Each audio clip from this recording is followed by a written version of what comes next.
I'm going to talk about promotion.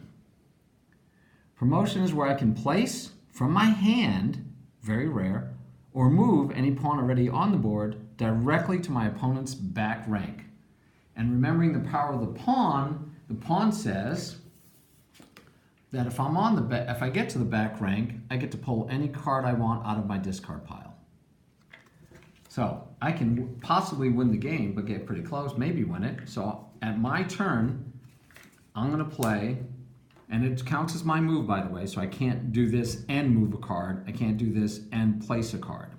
So I can do this and promote my pawn, and one, I'm surrounding the king, but two, I get to take any card I want out of my discard pile, and lo and behold, you remember? I have Jadoo. What a great card. I'm going to probably pull that one. The queen, if I'm in a battle and getting all my pieces taken, I might want the queen. But I'm going to pick Jadoo because the next turn, if I move a piece here to say mate, which I can place here because I have one on this rank and actually I have one in the back rank.